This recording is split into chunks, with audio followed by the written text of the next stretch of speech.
आज के एपिसोड में हम सेक्शन 167 को आगे बढ़ाएंगे और 167 की प्रॉब्लम्स भी देखेंगे कि क्या क्या उसमें प्रॉब्लम्स बनती हैं। लेकिन उससे पहले हम सिर्फ 2 मिनट में थोड़ा सा रिकॉल करते हैं, रिवाइंड करते हैं कि हमने पिछले एपिसोड में क्या पढ़ा था। पिछले एपिसोड में जब हमने अपना सेशन एंड किया तो we ended with the concept of statutory bail. ठीक है, स्टैट्यूटरी बेल को कंपलसरी बेल भी कहते हैं, डिफ़ॉल्ट बेल भी कहते हैं।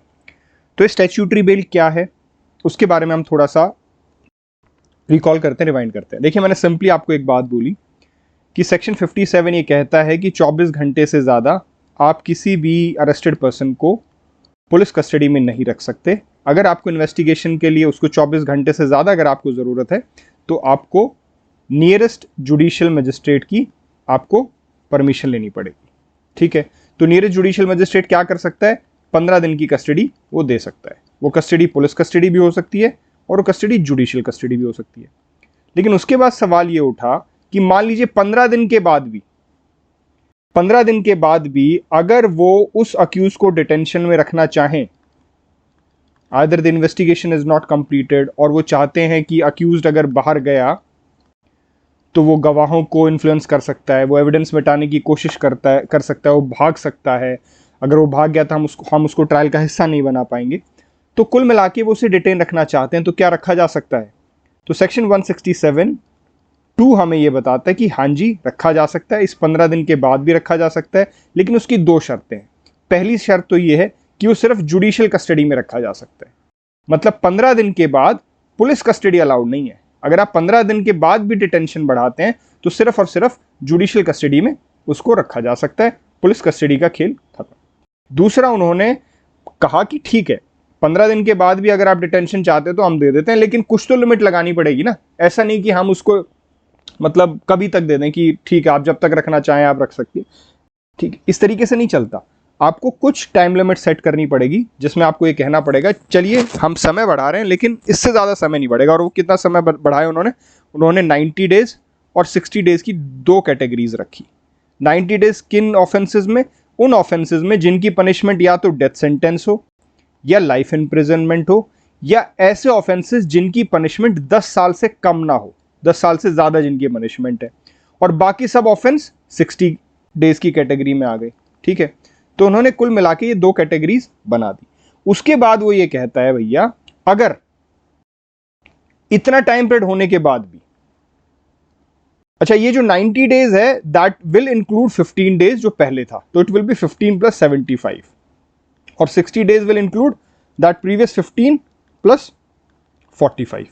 ठीक है, अब कुल मिला के बात ये आ गई कि मान लीजिए ये टाइम पीरियड भी खत्म हो गया, 90 डेज मान लीजिए या 60 डेज मान लीजिए, और फिर भी अगर इन्वेस्टिगेशन खत्म नहीं हुई है तो क्या करें?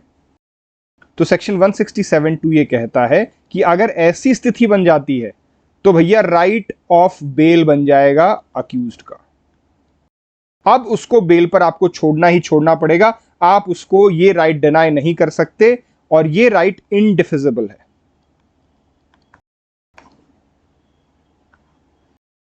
ठीक है, लेकिन इसमें एक छोटी सी बात कही, अगर वो अपनी सिक्योरिटी फर्निश नहीं करता है तो उसको हम बेल नहीं देंगे। अक्यूज के ऊपर भी एक जिम्मेदारी कर दी कि हाँ भाई, वो अपनी सिक्योरिटी दे रहा है, बॉन्ड भर रहा है, तो हम उसको बेल दे देंगे। और इसी को हमने कहा स्टैट्यूटरी बेल या फिर डिफॉल्ट बेल या कंपलसरी बेल। क्यों कंपलसरी बेल? क्योंकि 60 दिन का पीरियड खत्म होने पे या 90 दिन का पीरियड खत्म होने पर आपको उसको कंपलसरीली बेल देनी पड़ेगी। आप उसको बेल मना नहीं कर सकते। तो this is the concept of default bail. अब हम आज के एपिसोड को आगे करते हैं कि आगे क्या क्या इसमें प्रोविजंस हैं। अगला सवाल ये बनता है इसमें कि मान लीजिए हम ये कह रहे हैं कि 167 में, सेक्शन 167 में अक्यूज्ड को प्रोड्यूस किया गया मजिस्ट्रेट के सामने और फिर उसको कस्टडी पे भेज दिया गया। सवाल ये बनता है कि क्या जब ये कस्टडी हम आगे बढ़ाएंगे, मान लीजिए शुरुआत में उसने 4 दिन की पुलिस कस्टडी दी है, ठीक है, और उसके बाद इसको जुडिशियल कस्टडी में कन्वर्ट करना है, या मान लीजिए पुलिस कस्टडी कंटिन्यू रखनी है, तो सवाल ये बनता है कि क्या अक्यूज्ड को बाद में भी पेश करना जरूरी है मजिस्ट्रेट साहब के सामने? भाई शुरुआत में तो आप पेश करेंगे, 167 क्लियरली ये बोलता है कि मजिस्ट्रेट के सामने आपको उसको प्रोड्यूस करना पड़ेगा, ठीक है, मान लिया करना पड़ेगा। लेकिन क्या बाद में जब उसकी जुडिशियल कस्टडी का समय खत्म हो जाता है या पुलिस कस्टडी का समय खत्म हो जाता है और हम उसकी कस्टडी को एक्सटेंड करवा रहे हैं, तो क्या बाद में भी अक्यूज्ड को मजिस्ट्रेट के सामने पेश करना जरूरी है? या हम ऐसा कर सकते हैं, मान लीजिए उदाहरण के तौर पे मान लीजिए कि जो अक्यूज्ड है वो जुडिशियल कस्टडी में, मतलब वो मान लीजिए जेल में है, ठीक है। अब पुलिस ऑफिसर ने सोचा यार अब कहाँ मैं इसको जेल से लेके कोर्ट में लेके जाऊंगा, मैं एक काम करता हूँ मजिस्ट्रेट साहब के सामने कहता हूँ कि साहब ये जुडिशियल कस्टडी में है और इसका जुडिशियल कस्टडी बढ़ा दीजिए, अब इन्वेस्टिगेशन रहती है। तो क्या ऐसे चल सकता है कि हम अक्यूज को पेश ही ना करें और उसकी जुडिशियल कस्टडी या पुलिस कस्टडी बढ़ा दी जाए? इसका आंसर हमें मिलता है सेक्शन 167 सबसेक्शन 2 प्रोविजो बी में। प्लीज ओपन योर बेरेक्ट, वहां से हम इसको पढ़ते हैं।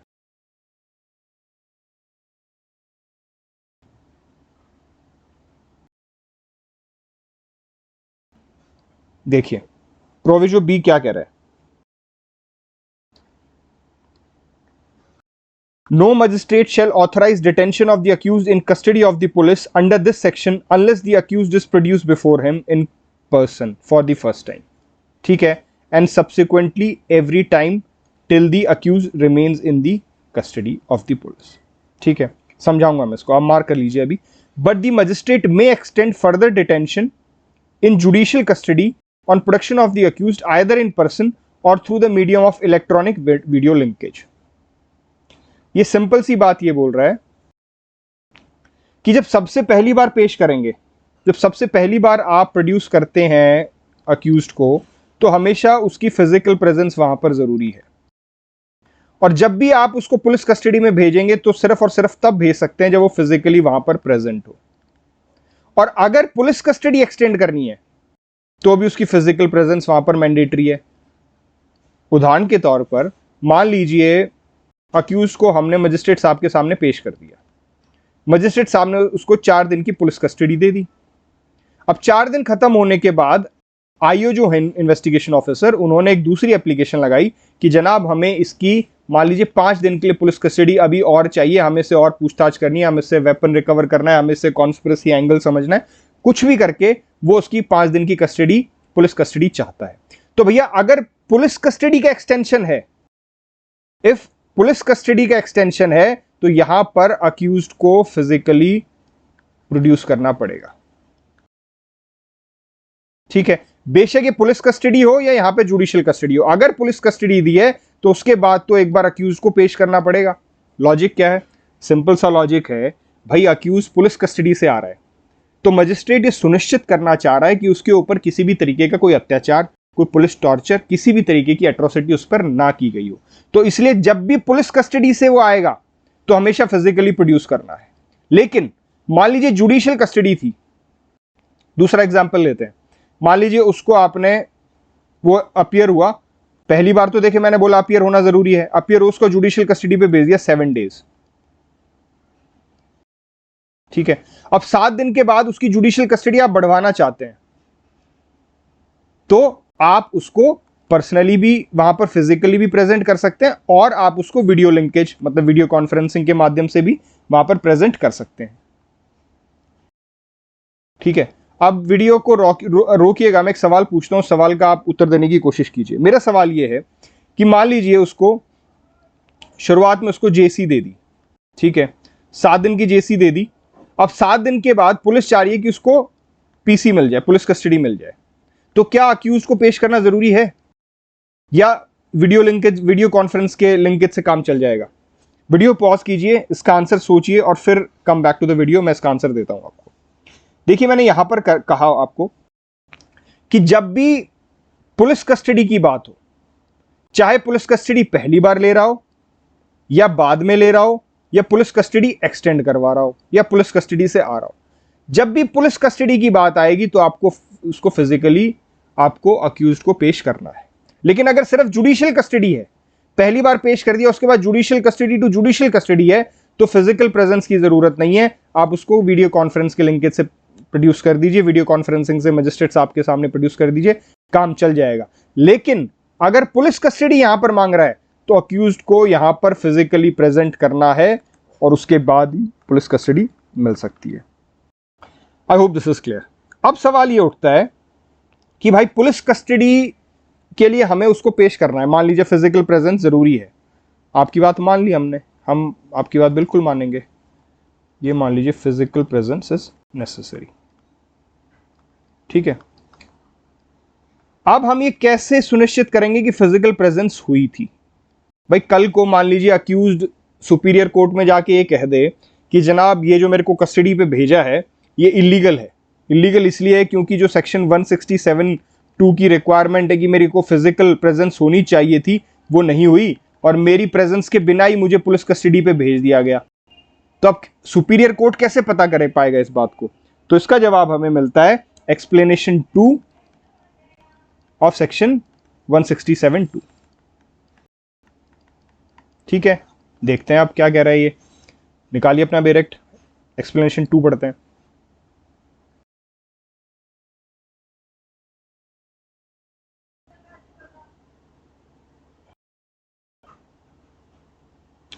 Explanation 2. If any question arises whether an accused person was produced before the magistrate as required under clause B, ठीक है, the production of the accused person may be proved by his signature on the order authorizing detention, इसको mark कर लीजिए, or by the order certified by the magistrate as to production of the person through the medium of electronic video linkage as the case may be। चलिए simplify करते हैं इसको। क्या कह रहा है ये सिंपल सी बात बोल रहा है भाई कि अगर तो वो प्रोड्यूस हुआ है फिजिकली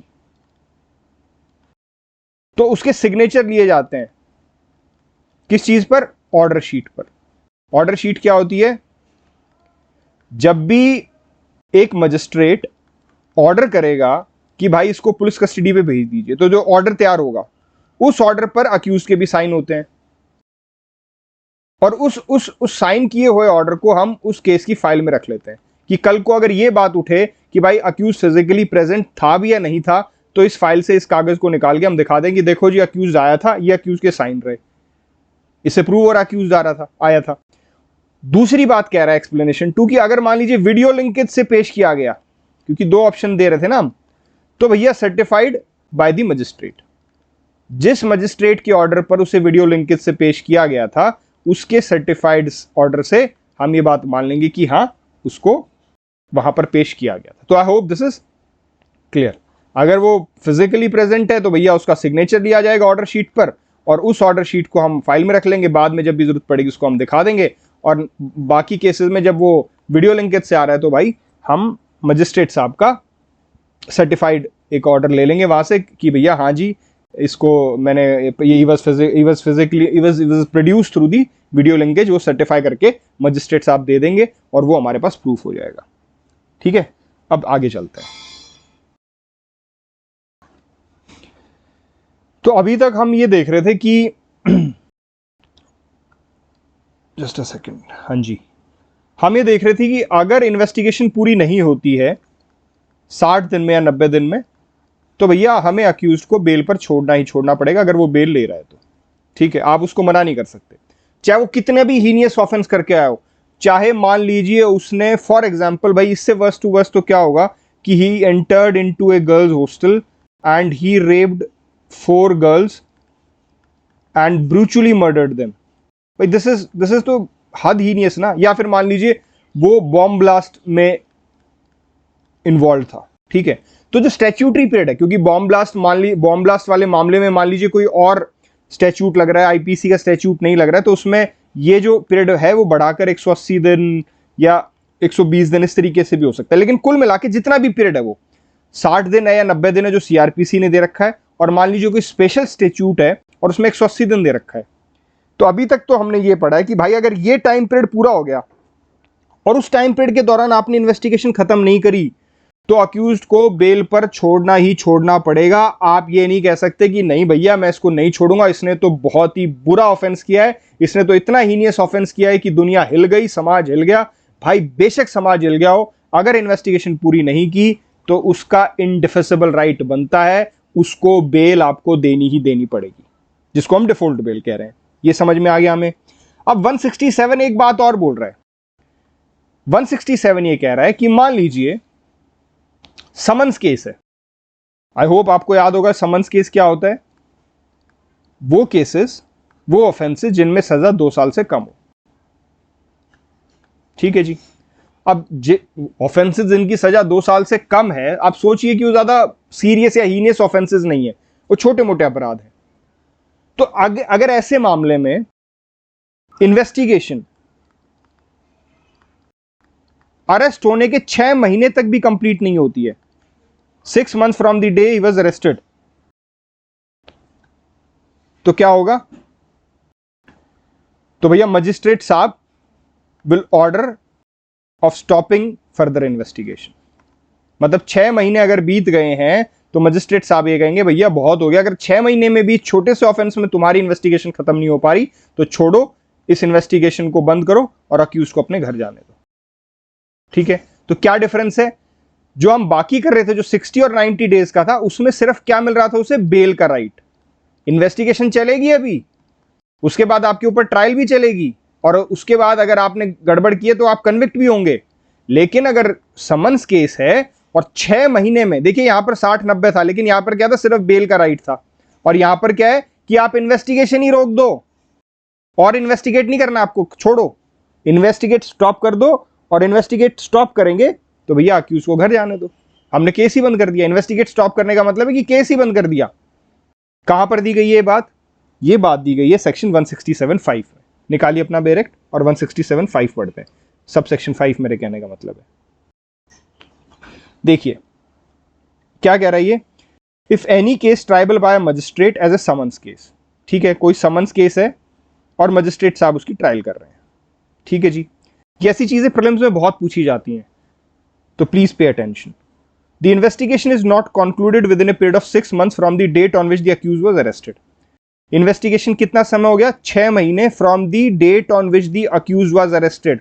ये आप ध्यान रखिए, किस तारीख से? जब वो अरेस्ट हुआ था। इसको प्रीलिम्स में पूछ सकते हैं, वो कह देंगे 6 months from the date of arrest, या 6 months from the date of FIR, या 6 months from the date when he was produced before the magistrate. ये एफआईआर में तो आप नहीं फंसोगे, लेकिन आपको कंफ्यूजन ये हो सकता है कि यार 6 months from the date of production ना हो, कि भैया जिस दिन मजिस्ट्रेट साहब के सामने प्रोड्यूस किया है कभी उस दिन से आपको 6 महीने गिनने हैं। लेकिन हमें इसमें ध्यान रखना है भाई, अरेस्ट जिस दिन हुआ है उससे हमें 6 महीने गिनने हैं। ठीक है, तो यहां पे बिल्कुल कंफ्यूज नहीं होना है। आगे पढ़ते हैं। The magistrate shell make an order stopping further investigation. देखिए शैल शब्द का उपयोग है, डिस्क्रिशन नहीं होगा मजिस्ट्रेट का, उसे करना ही करना है। It is not the discretion, there is no discretion. अगर 6 महीने हो गए हैं, इन्वेस्टिगेशन खत्म नहीं हुए, तो magistrate shell make an order. क्या ऑर्डर करना है? कि भैया आप स्टॉप कर दो फर्दर इन्वेस्टिगेशन, अब इस मामले में कोई फर्दर इन्वेस्टिगेशन नहीं होगा, केस बंद करो। ठीक है, लेकिन क्या इसका कोई एक्सेप्शन हो सकता है? बिल्कुल हो सकता है। 167 के सबसेक्शन 5 में इसका एक्सेप्शन दिया गया। क्या कहा गया?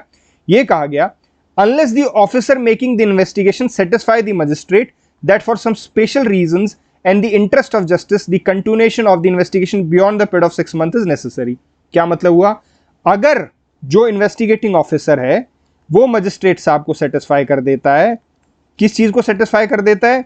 कि भैया ये एक स्पेशल रीजंस थे जिसके कारण इन्वेस्टिगेशन खत्म नहीं हो पाई, पर्टिकुलर कुछ रीजंस हैं, और इसमें मजिस्ट्रेट को लगता है कि हाँ यार रीजंस तो जेन्युइन है, मतलब ठीक है ये जेन्युइन रीजन, बेशक ये समन्स केस है, हमें लगता है कि छोटे मोटे ऑफेंसेस इसमें आते हैं, लेकिन इस मामले में स्पेशल रीजन है जिसके कारण ये इन्वेस्टिगेशन खत्म नहीं कर पाया। और दूसरी बात, in the interest of justice, न्याय की मांग है कि भाई इसमें इन्वेस्टिगेशन ना रोकी जाए, तो मजिस्ट्रेट साहब इस इन्वेस्टिगेशन को नहीं रोकेंगे। ठीक है, आई होप दिस इज क्लियर।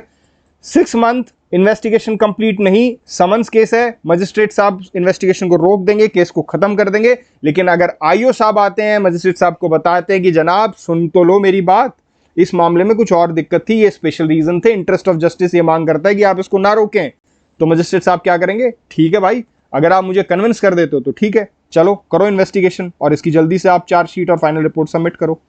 ठीक है जी, अगला सवाल ये आता है कि मान लीजिए मजिस्ट्रेट साहब ने उस इन्वेस्टिगेशन को स्टॉप कर दिया, तो अब आयोग क्या करेंगे?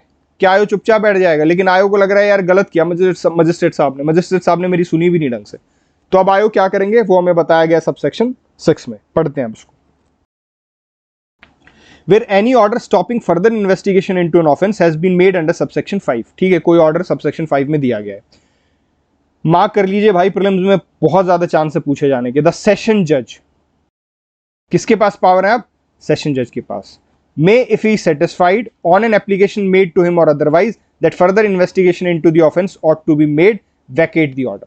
कौन वैकेट कर सकते हैं उस ऑर्डर को? सेशन जज। अब आप क्या करेंगे? आयु साहब जाएंगे सेशन जज के पास और उनको बताएंगे कि साहब देखो ऐसा ऐसा था, इसमें ये स्पेशल रीजंस थे और मजिस्ट्रेट साहब ने तो सुना नहीं और इसको फर्दर इन्वेस्टिगेशन को रोक दिया, तो कृपया करके आप इस ऑर्डर को वैकेट कर दीजिए। ठीक है, तो वो उस ऑर्डर को वैकेट कर सकते हैं और वो फर्दर इन्वेस्टिगेशन को ऑर्डर दे सकते हैं कि ठीक है इसमें फर्दर इन्वेस्टिगेशन कर लीजिए। ठीक है जी, I hope this is clear. मैं इसको 1 मिनट में थोड़ा सा रिकैप कर देता हूं। मैंने सिंपली आपको सिर्फ इतनी बात बताई है, जो कि लाल रंग से बतानी बेहतर रहेगी। मैंने सिर्फ इतना बताया आपको कि 6 महीने में अगर समन्स केस है और उसकी इन्वेस्टिगेशन पुलिस ने पूरी नहीं की तो अब हो गई है हद, और हद का फल तो तुम्हें मिलेगा। तो क्या फल मिलेगा कि मजिस्ट्रेट साहब शैल स्टॉप फर्दर इन्वेस्टिगेशन। लेकिन अगर आईओ उनको कन्विंस कर देता है कि साहब स्पेशल रीजंस थे, इंटरेस्ट ऑफ जस्टिस है, तो वो स्टॉप नहीं करेंगे। लेकिन अगर वो नहीं माने तो आईओ चला जाएगा सेशन जज के पास, और अगर सेशन जज को सेटिस्फाई कर देता है तो सेशन जज कैन वैकेट दैट ऑर्डर। ठीक है, और वो कह देंगे छोड़ो मजिस्ट्रेट साहब को, मजिस्ट्रेट साहब को मैं समझा लूंगा, मतलब मैं वैसे बोल रहा हूं, समझाना तो क्या है, मतलब उस ऑर्डर को वैकेट कर देंगे और वो फर्दर इन्वेस्टिगेशन का ऑर्डर दे देंगे। ठीक है जी, चलिए अब आगे चलते हैं। अब अगला सवाल हमारे पास ये आता है कि देखो ये तो हमने देख लिया कि सेक्शन 167 में मजिस्ट्रेट साहब के पास पावर है कि वो किसी को कस्टडी या रिमांड पे भेज सकते हैं। वो जुडिशियल रिमांड भी हो सकता है, वो पुलिस रिमांड भी हो सकता है। ठीक है, सवाल ये बनता है कि क्या सीआरपीसी में कोई और भी प्रोविजंस हैं जहां पर हमने मजिस्ट्रेट साहब को पावर दी हो कि वो किसी भी अक्यूज्ड को या किसी भी अरेस्टेड पर्सन को रिमांड पर भेज सकते हैं। ठीक है, ये समझने से पहले हमें कुछ एक दो बहुत ही बेसिक चीजें समझनी पड़ेगी। देखिए, मैंने आपको पहले भी बताया था कि जब हमने अक्यूज को अरेस्ट किया है तो उसको हम रिमांड में क्यों रख रहे हैं?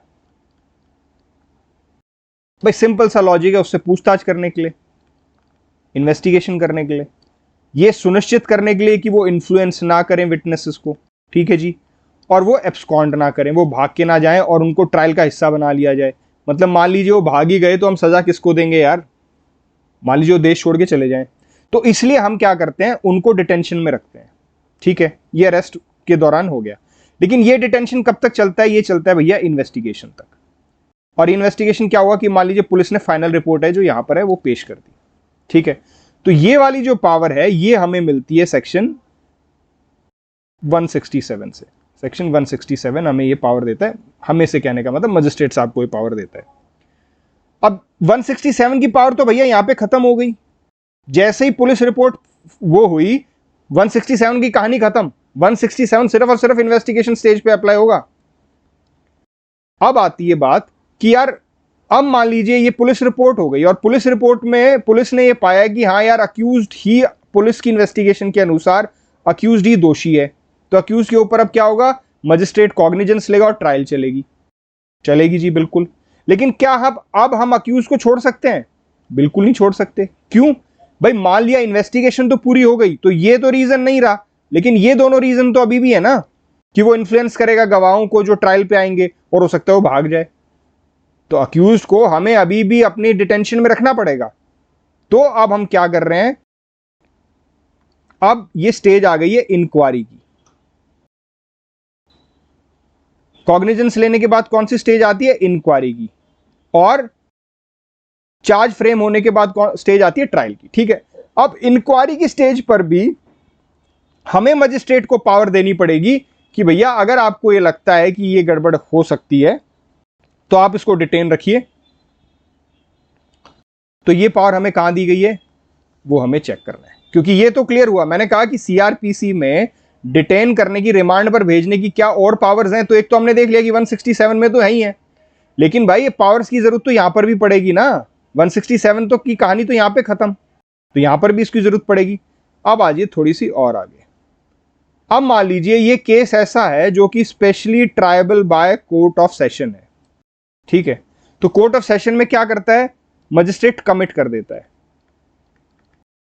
अब कमिट करते वक्त भी वो सुनिश्चित करेगा ना कि अक्यूज्ड को सेशन कोर्ट के सामने पेश किया जा सके, तो यहां पर भी उसको डिटेंशन के ऑर्डर देने पड़ेंगे।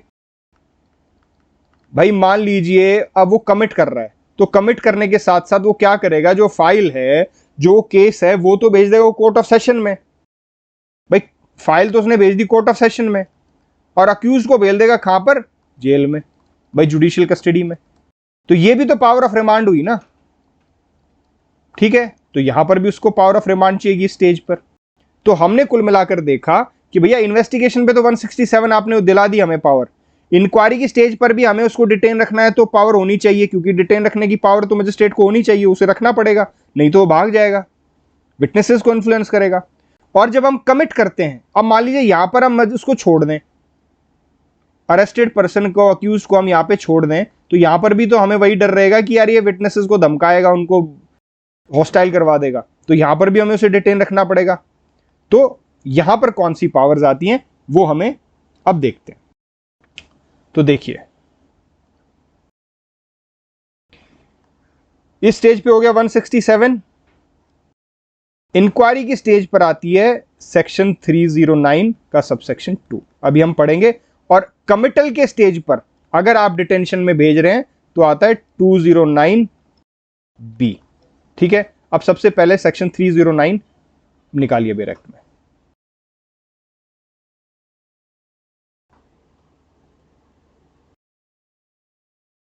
सबसेक्शन 2 पे आ जाइए इसके।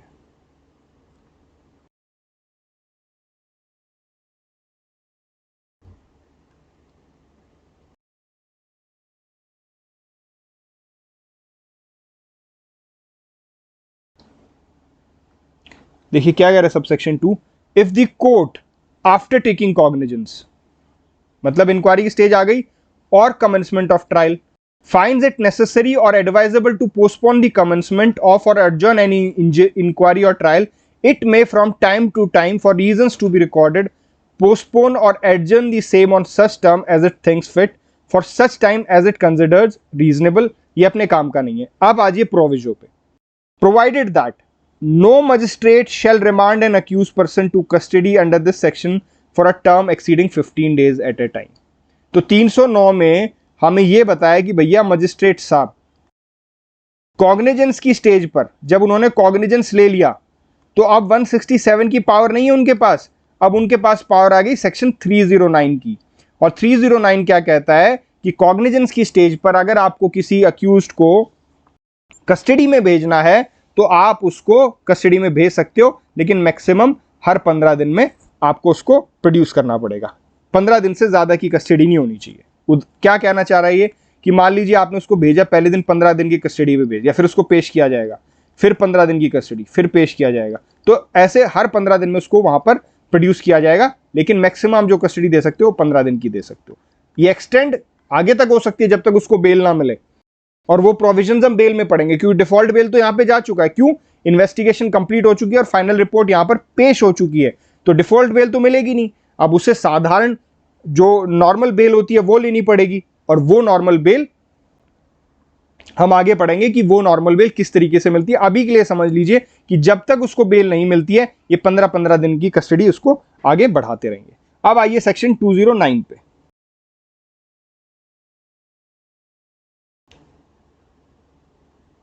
देखिए, commitment of case to court of session when offences triable exclusively by it. I hope you remember this कि हम हमेशा ये कहते थे कि वो ऑफेंसेस जो सिर्फ कोर्ट ऑफ सेशन करेगा उसमें क्या होता है, मजिस्ट्रेट साहब कमिट कर देते हैं। हमने कमिटल भी पढ़ा था, उसका मतलब भी समझा था। तो हम कमिट कर देते हैं, किसको कर देते हैं? कोर्ट ऑफ सेशन को। तो जब आप कमिट कर रहे हैं, अब आ जाइए आप बी पे, subject to the provisions of this code relating to bail, remand the accused to custody during and until the conclusion of the trial. ये क्या कह रहा है? ये कह रहा है कि जब आप कमिट कर रहे हैं कोर्ट ऑफ सेशन को मामला, तो आप जो अरेस्टेड अक्यूज्ड है उसको आप कस्टडी में भेज सकते हो, ठीक है। तो ये पावर आपको कहां से मिली? 209 के बी से। तो अब हमने क्या क्या देखा, मैं इसको दोबारा से रिवाइंड कर देता हूं। हमने सिंपली ये देखा है कि भाई मजिस्ट्रेट साहब के जो पास पावर है ना, अक्यूज को रिमांड पे भेजने की, वो 3 स्टेजेस पे। इन्वेस्टिगेशन की स्टेज पे भेजना है तो 167 में है। अगर उसको कॉग्निजेंस लेने के बाद भेजना है तो सेक्शन 309 पे है, और अगर कमिटल के समय भेजना है तो सेक्शन 209 बी में है। तो ये सेक्शंस आपको इस तरीके से याद करने हैं। हमारे पास 3 सेक्शंस में रिमांड की पावर मजिस्ट्रेट साहब को है। आई होप दिस इज क्लियर। आगे चलते हैं। अब एक छोटी सी प्रॉब्लम करते हैं और बेसिकली ज्यादा जितना हमें बेरेट से करना था वो ज्यादातर कवर हो चुका है। अब इसमें ज्यादातर हम प्रॉब्लम सॉल्व करेंगे, ठीक है। चलिए, पहली प्रॉब्लम क्या है? पहली प्रॉब्लम सिंपल सी है भाई। 90 दिन का डिफॉल्ट पीरियड था। एक ऐसा ऑफेंस है जिसमें कि 90 दिन में आपको चार्जशीट पेश करनी थी, लेकिन आपने इन्वेस्टिगेशन पूरी नहीं की, चार्जशीट पेश नहीं की। अब 91st डे को अक्यूज्ड अगर बेल लगाता है और सिक्योरिटी फर्निश करता है तो उसका राइट है, उसको बेल आपको देनी ही देनी पड़ेगी। लेकिन अक्यूज ने 91st डे कोई बेल एप्लीकेशन नहीं लगाई। अक्यूज ने 91st डे के उसने कोई बेल एप्लीकेशन नहीं लगाई। 92nd डे को आईओ ने चार्जशीट पेश कर दी कोर्ट में, और अब 93rd डे अक्यूज ने बेल एप्लीकेशन लगा दी। बेल एप्लीकेशन लगाते अक्यूज ये बोल रहे हैं मजिस्ट्रेट साहब को कि मजिस्ट्रेट साहब, मेरा ये राइट बनता है क्योंकि ये कहा गया कि अगर 90 दिन में इन्वेस्टिगेशन पूरी नहीं होती है, 90 दिन में अगर चार्जशीट पेश नहीं होती है, तो 90 दिन के बाद मेरी राइट बन जाती है डिफॉल्ट बेल की, और इसलिए मुझे डिफॉल्ट बेल दी जाए। प्रोसिक्यूशन ये कह रहा है कि जी कोई बात नहीं, बेशक हमने 90 दिन में नहीं की, लेकिन हमने 92nd डे कर दी और इसकी बेल एप्लीकेशन से पहले कर दी। तो आप बताइए इसमें क्या किया जाए? वीडियो को पॉज कीजिए, एक बार खुद दिमाग अप्लाई कीजिए कि इसमें क्या होना चाहिए। बहुत ही सिंपल बात है यार, मतलब it is something very simple, और आपको हो सकता है पता भी हो, लेकिन फिर भी stop the video and think about this. मैं आंसर बताता हूं इसका। देखो यार, इसमें कोई दो राय नहीं है कि 90 दिन में पेश करनी है चार्जशीट, और अगर नहीं करते हैं तो डिफॉल्ट बेल मिलती है। लेकिन यह भी इंपॉर्टेंट है कि 90 दिन के बाद इमीडिएटली 91st डे अक्यूज्ड को अपनी बेल एप्लीकेशन लगानी है। अगर चार्जशीट इससे पहले आ जाती है तो फिर डिफॉल्ट बेल आपकी फिर से कैंसिल हो गई। डिफॉल्ट बेल का आपका राइट जो है वो चला गया। There is no right left now. इस केस में 92nd डे को अगर वो चार्जशीट लगा रहे हैं और 93rd डे को वो बेल एप्लीकेशन लगा रहा है, तो बेशक उसने 90 दिन में नहीं लगाई, लेकिन उसकी बेल एप्लीकेशन से पहले उसने चार्जशीट फाइल कर दी। तो अगर उसकी बेल एप्लीकेशन से पहले चार्जशीट आ जाती है तो भैया डिफॉल्ट बेल का जो आपका राइट था वो राइट आपका चला गया है। अब आपको कोई डिफॉल्ट बेल नहीं मिलेगी। अब आप नॉर्मल बेल के लिए अप्लाई कर सकते हैं, और उसके प्रावधान जैसे मैंने बताया जब हम बेल को डिटेल में करेंगे तो पढ़ेंगे कहां लगाई जाती है, किन किन परिस्थितियों में मिलती है, कब कब कैंसिल हो सकती है। लेकिन डिफॉल्ट बेल जो आपका राइट था ना, क्योंकि जो दूसरी बेल है वो आपका राइट नहीं है, वो डिस्क्रिशन है कोर्ट का। कोर्ट को ठीक लगेगा तो कोर्ट दे देगी, नहीं ठीक लगेगा तो नहीं देगी, लेकिन डिफॉल्ट बेल आपका राइट था। कोर्ट अगर बिल्कुल ये चाहती है ना कि यार मैं इस आदमी को बिल्कुल नहीं छोड़ सकता, मजिस्ट्रेट को लगता है कि यार इसको तो नहीं छोड़ सकता मैं, मजिस्ट्रेट को फिर भी डिफॉल्ट बेल देनी पड़ेगी। डिफॉल्ट बेल का फंडा ये है। लेकिन नॉर्मल बेल तो मजिस्ट्रेट का या कोर्ट का डिस्क्रिशन है। लेकिन अगर चार्जशीट पहले आ गई, बेशक 90 डेज पूरे हो गए, चार्जशीट पहले आ गई, तो डिफॉल्ट बेल का राइट चला गया आपका। ठीक है जी, चलिए आगे चलते हैं। आगे एक और प्रॉब्लम करते हैं।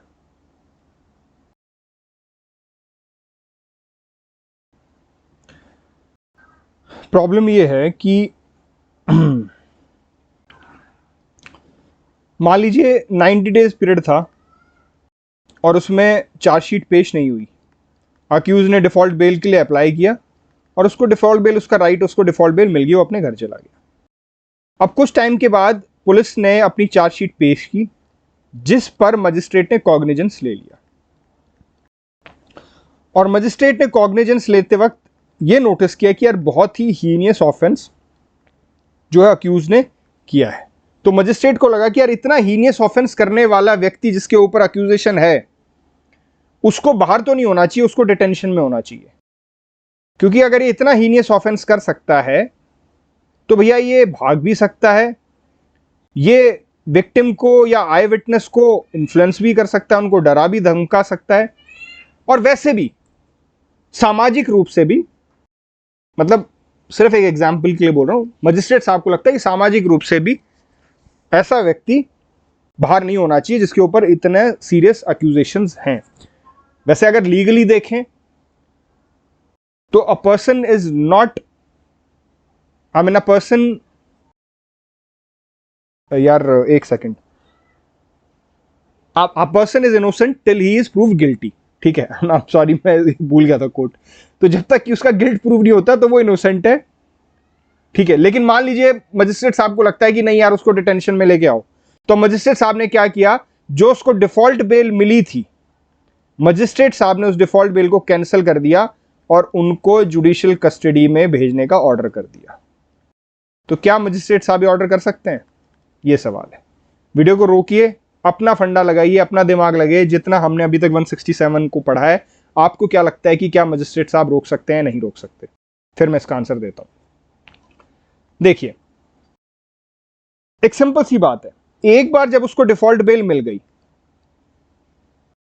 तो उसके बाद ये चीजें, उसका बेल का कैंसिलेशन या बेल को एक्सटेंड कराने के जितना भी कॉन्सेप्ट है वो किससे गवर्न होगा, वो होगा चैप्टर 33 से गवर्न। और चैप्टर 33 किससे डील करता है, बेल के प्रोविजन से। और बेल के प्रोविजंस ये कहते हैं कि भैया जो बेल कैंसिल होगी ना, वो सिर्फ कब हो सकती है, कंडक्ट ऑफ द अक्यूज्ड, कि अक्यूज ने कुछ ऐसा कंडक्ट कर दिया जिसके कंडक्ट को देखते हुए उसकी बेल को कैंसिल कर दिया। लेकिन यहां पर क्या अक्यूज ने कुछ गलत कंडक्ट किया था? बेल मिलने के बाद कंडक्ट से क्या मतलब है, पहले मैं वो समझाता हूं। देखिए होता क्या है कि जब भी बेल मिलती है तो बेल की कुछ सर्टेन कंडीशंस होती हैं।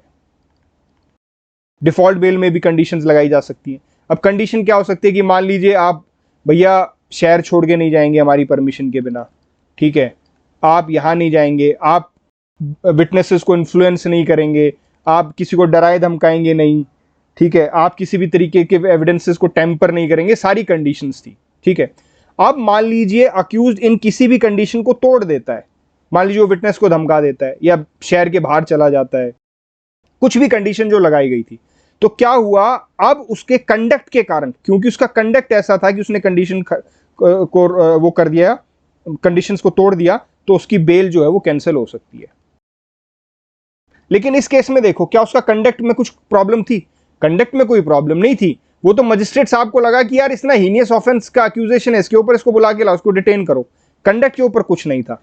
तो भैया सीआरपीसी ये कहता है कि एक बार अगर डिफॉल्ट बेल मिल गई तो चैप्टर 33 के प्रोविजंस अप्लाई होंगे। और चैप्टर 33 के प्रोविजंस क्लियरली ये कहते हैं कि एक बार अगर बेल मिल जाती है तो कैंसिल सिर्फ और सिर्फ कंडक्ट ऑफ द अक्यूज्ड के कारण होगी। और इससे वो कहने का मतलब यह है कि अगर अक्यूज्ड किसी भी बेल की कंडीशन को तोड़ देता है तो, और अगर वो नहीं तोड़ता है तो उसको आप बेल से दोबारा से डिटेंशन में नहीं लेके आओगे।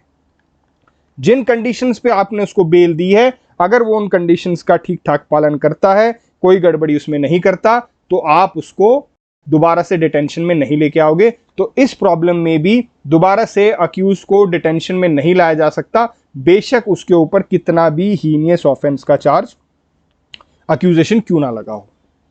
आई होप दिस इज क्लियर। ठीक है जी, आगे चलते हैं।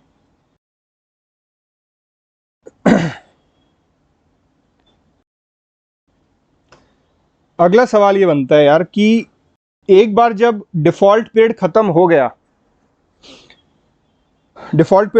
गया, तो क्या मजिस्ट्रेट की ड्यूटी है अक्यूज को बताने की कि यार आपकी राइट बनती है डिफॉल्ट बेल लेने की? भाई मान लीजिए 90 दिन का टाइम था, दैट इज एंडेड, ठीक है, तो क्या अब ये ड्यूटी मजिस्ट्रेट की है कि वो अक्यूज को बताएं कि भैया अगर आपको बेल लेनी तो आप ले लो, आपका राइट बनता है? देखिए इसमें सीआरपीसी जो है वो साइलेंट है, सीआरपीसी इसमें कुछ नहीं बोल रही है।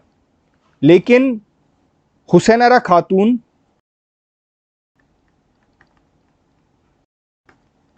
मैं साइटेशन दे रहा हूं आपको, वैसे नोट्स में भी है, वहां से भी आप ले सकते हैं, वर्सेस स्टेट ऑफ बिहार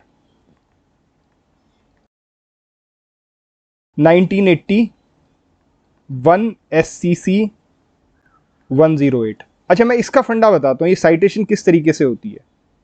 देखिए जो SCC है, सुप्रीम कोर्ट केसेस जो पब्लिशर है, वो अपना जो इंपॉर्टेंट केस लॉज हैं उनका एक पब्लिकेशन निकालता है, उसके वॉल्यूम आते हैं साल में। तो ये ढूंढा कैसे जाता है मैं आपको उसके बारे में बताता हूं। मान लीजिए साइटेशन है 1981 SCC 108। इसका मतलब है कि 1980 के साल में जो वॉल्यूम 1 है, भाई एक साल में अलग अलग वॉल्यूम आएंगे ना, तो जो वॉल्यूम 1 है उसके पेज नंबर 108 पर ये केस दिया गया है। ये जो साइटेशन होती है ये इस तरीके से होती है, जो सबसे पहले साल होता है, उसके बाद वॉल्यूम नंबर होता है, और SCC फिर होता है पब्लिशर। यहाँ पे अलग अलग आप पब्लिशर देखते होंगे, जैसे कई साइटेशंस में मैंने KLT का जिक्र किया है, जैसे एक साइटेशन 1986 KLT 86, तो 1986 का साल है, केरला लॉ टाइम्स पब्लिशर है और उसके 86 पेज पर ये दिया गया। इसमें वॉल्यूम नहीं है, सीधा KLT एक ही छपता है, ठीक है। तो इस तरीके से तो यहाँ पर जो ये जो अल्फाबेट्स होते हैं ये होते हैं पब्लिशर, सबसे पहले साल और उसके बाद होता है ये इसका पेज नंबर, ठीक है। तो हुसैन आरा खातून वर्सेस स्टेट ऑफ बिहार में इस बात को क्लियरली कहा गया कि भैया अक्यूज्ड को उसके राइट के बारे में पता होना चाहिए कि उसका राइट बनता है, डिफॉल्ट बेल का राइट बनता है, वो बेल ले सकता है।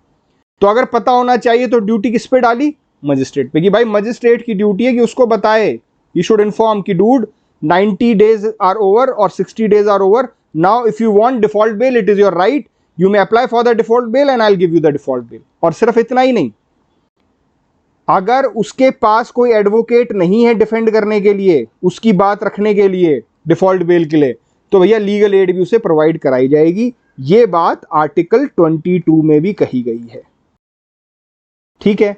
और इसी की बात को आगे बढ़ाते हुए ये जो हुसैन आरा खातून में बात कही गई थी, इसे अफर्म किया लेटेस्ट जजमेंट राकेश कुमार पॉल, बहुत इंपॉर्टेंट जजमेंट है, Rakesh Kumar Paul versus state of Assam. इसकी साइटेशन है AIR 2017 SC 3948। इसमें पब्लिशर होता है ऑल इंडिया रिपोर्टर, 2017 साल, और 3948 उसका नंबर है, ठीक है। तो Rakesh Kumar Paul versus state of Assam में ये बात अफर्म की गई जो हुसैन आरा खातून में कही गई थी कि हाँ मजिस्ट्रेट साहब को की ड्यूटी है कि उनको वो बताना है कि हाँ भैया ये आपकी राइट बनती है, आप ये बेल लेना चाहो तो ले सकते हो, ठीक है। अगले सवाल पे चलते हैं। अगला सवाल ये है कि भैया जो 60 और 90 डेज का पीरियड गिनना है हमें, वो कैसे गिनना है, कहां से गिनना है और उसके फंडा क्या है। देखिए एक तो सिंपल सी बात है, मान लीजिए हम 60 डेज का एग्जांपल लेते हैं, वही 90 डेज पे अप्लाई हो जाएगा, ठीक है। सबसे पहली बात आपको ये ध्यान रखनी है कि ये from the date of remand से होता है, not from the date of arrest. मान लीजिए अरेस्ट किया गया है उसको 22 फरवरी 2021 को, 24 घंटे में पेश किया जाता है। रिमांड कब दिया गया उसे? अगले दिन दिया गया, 24 घंटे में जब पेश किया गया, तो 23 तारीख से हमें इसका ये गिनना शुरू करना है 60 डेज, ठीक है। और कोई फंडा है क्या? बिल्कुल है जी। State of MP versus Rustam and others, citation आप वहां से देख लीजिएगा, मैंने नोट्स में दे रखा है, और ये इतना इंपॉर्टेंट साइटेशन है भी नहीं, सिर्फ नोट्स के पर्पज से मैंने आपको दे दिया है ताकि कभी तक आपके पास एक कम से कम डॉक्यूमेंट हो जाए, लेकिन आपको एग्जाम पॉइंट ऑफ व्यू से इसे याद करने की जरूरत नहीं है। इस केस में क्लियरली ये कहा गया था कि जो सेक्शन 9 और 10 है जनरल क्लॉज एक्ट का, वो हमें क्लियरली बताता है कि भैया एक दिन छोड़ना है, चाहे वो सबसे पहला दिन छोड़ लो चाहे वो आखिरी दिन छोड़ लो। तो मान लो हम पहला दिन छोड़ते हैं, इसका मतलब क्या है, पहला दिन कौन सा हुआ? 23 तारीख को, जिस दिन रिमांड ऑर्डर हुआ है, तो उस 23 तारीख को छोड़ दो। तो गिनती कब से शुरू करो? 24 तारीख से। अब 24 तारीख से आप गिनती शुरू कर दीजिए, 24 को पहला दिन होगा, 25 को दूसरा, 26 को तीसरा, 27 को चौथा, इस तरीके से आप दिन गिनते चले जाएंगे। तो आपको एक दिन छोड़ना है, तो आप एक दिन छोड़ना है तो आप यही कीजिए कि उस दिन को मत गिनिए जिस दिन रिमांड का ऑर्डर हुआ है। तो आई hope this is very clear, इसमें कुछ ज्यादा लॉजिकल नहीं था, सिंपल सी बात है भाई कि जिस दिन रिमांड ऑर्डर हुआ है उस दिन से गिनना है, और उस दिन को भी छोड़ दो, अगले दिन से गिनना शुरू करना है, ठीक है जी। आगे चलते हैं। अगला सवाल यह बनता है कि क्या रिटर्न एप्लीकेशन देनी जरूरी है डिफॉल्ट बेल के लिए? देखिए होता क्या है कि मजिस्ट्रेट साहब के सामने अक्यूज्ड आया और 90 डेज हो चुके हैं, 90 डेज के बाद 91st डे को वो आया मान लीजिए, और अभी तक चार्जशीट पेश नहीं हुई, तो उसको डिफॉल्ट बेल का राइट हो गया। तो सवाल ये बनता है कि 91st डे वो रिटर्न में एप्लीकेशन दे या वो ओरली एप्लीकेशन दे दे कि जनाब देखो मेरा ऐसे ऐसे डिफॉल्ट पीरियड था, वो खत्म हो गया, अब मुझे आप बेल दे दीजिए। इसका जवाब दिया राकेश कुमार पॉल की जजमेंट में, वही साइटेशन जो मैंने आपको बताया था, आप नोट्स में दोबारा देख लेना, Rakesh Kumar Paul versus state of Assam. इसमें एक क्लियरली कहा गया कि भैया अगर एप्लीकेशन ओरल भी है तो भी मजिस्ट्रेट साहब को वो कंसिडर करते हुए, अगर डिफॉल्ट पीरियड खत्म हो चुका है, उस एप्लीकेशन में दम है, डिफॉल्ट पीरियड खत्म हो चुका है, तो आप उसको बेल देंगे। आप उस पर ये टेक्निकल रिस्ट्रिक्शन नहीं लगाएंगे कि नहीं क्योंकि आपने रिटर्न में एप्लीकेशन नहीं दी इसलिए मैं आपको बेल नहीं दे रहा। अच्छी बात है, राकेश कुमार पॉल के केस में सुप्रीम कोर्ट ने ये बात कही, लेकिन इसमें अच्छा, अब जो मैं बता रहा हूं आपको एग्जाम में नहीं लिखना है, वो सिर्फ एक अपने डिस्कशन और अंडरस्टैंडिंग के लिए। एग्जाम में सिर्फ आपको इतना लिखना है, अगर वो आपसे पूछें कि रिटर्न एप्लीकेशन जरूरी है या नहीं, तो आप सिर्फ इतना लिख देंगे, भैया Rakesh Kumar Paul versus state of Assam में 2017 की जजमेंट है, सुप्रीम कोर्ट ने कहा कि नहीं भैया रिटर्न एप्लीकेशन जरूरी नहीं है, सिर्फ ओरल एप्लीकेशन से भी काम चल सकता है। मजिस्ट्रेट साहब सिर्फ ये कंफर्म करेंगे कि हाँ ओरल एप्लीकेशन के जो तथ्य हैं वो सही हैं, कि हाँ 90 डेज पूरे हो चुके हैं और अभी तक चार्जशीट नहीं आई है, तो सिंपल सी बात है डिफॉल्ट बेल बनती है। ये आपने आंसर में लिख दिया। लेकिन अब आंसर से अलग एक चीज डिस्कस करते हैं जो अपनी प्रैक्टिकल अंडरस्टैंडिंग के लिए है। अब आप एक बात सोचिए, मान लीजिए 60 दिन का डिफॉल्ट पीरियड है, ठीक है,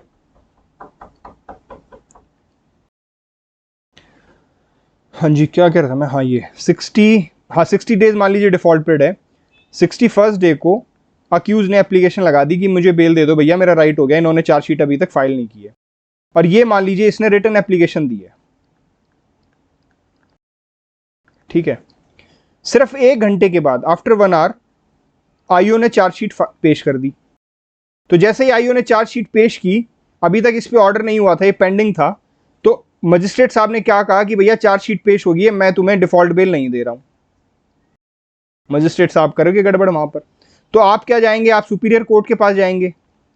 अब सुपीरियर कोर्ट के पास जाकर आप यही तो कहेंगे ना कि भैया 61st डे 60 दिन पूरे होने के बाद मैंने पहले एप्लीकेशन दे दी थी, और जैसे मैंने आपको इसी एपिसोड में बताया था पहले कि जो पहले दे देगा उसकी मान्य हो जाएगी। अगर पहले रिटर्न एप्लीकेशन आई है तो उसके बाद वो बेशक चार्जशीट पेश करता रहे, उसको डिफॉल्ट बेल मिलेगी। लेकिन अगर वो चार्जशीट पहले पेश कर देता है तो उसको डिफॉल्ट बेल नहीं मिलेगी, फिर चार्जशीट मानी जाएगी। तो सुपीरियर कोर्ट में सारी कहानी इस बात पे आ जाती है कि भाई पहले कौन आया था, पहले रिटर्न एप्लीकेशन आई थी या पहले चार्जशीट आई थी। तो ऐसे मामले में तो आप प्रूव कर सकते हो, क्योंकि रिटर्न एप्लीकेशन वहां पर जमा हुई है, तो आप ये प्रूव कर सकते हो कि देखो जी मेरी रिटर्न एप्लीकेशन वहां पर पहले आई थी। कोई दिक्कत नहीं, सुपीरियर कोर्ट देखेगा कि हाँ रिटर्न एप्लीकेशन पहले आई थी, तो भैया ये ठीक बोल रहा है, इसको डिफॉल्ट बेल बनता है।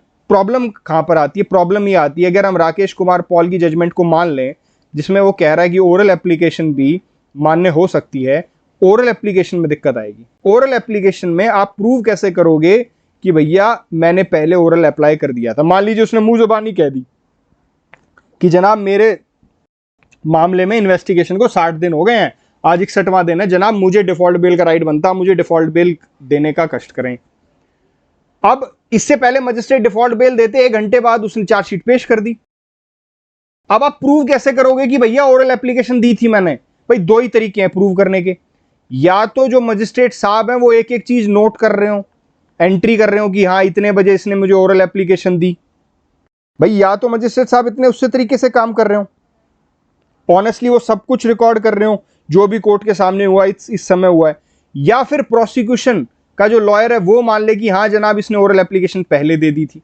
दोनों ही मामले मुश्किल है ना भाई। प्रोसिक्यूशन क्यों चाहेगा कि आप बाहर निकलो, तो प्रोसिक्यूशन क्यों एक्सेप्ट करेगा कि हाँ इसने ओरल एप्लीकेशन पहले दी थी?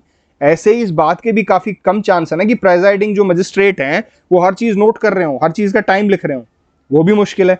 तो ऐसे मामलों में ओरल एप्लीकेशन में दिक्कत हो सकती है। लेकिन अभी तक राकेश कुमार पॉल की जजमेंट को हमें मानना है, ये मैंने सिर्फ आपको एक फंडा डिस्कस करने के लिए बताया है, ये आपको एग्जाम में नहीं लिखना है। एग्जाम में सिर्फ आपको इतना लिखना है कि राकेश कुमार पॉल के अनुसार रिटर्न एप्लीकेशन की जरूरत नहीं है, ओरल एप्लीकेशन से भी डिफॉल्ट बेल आपका बनता है। चलिए इस एपिसोड को यहीं पर खत्म करते हैं और अब मिलते हैं अगले एपिसोड में। Thank you.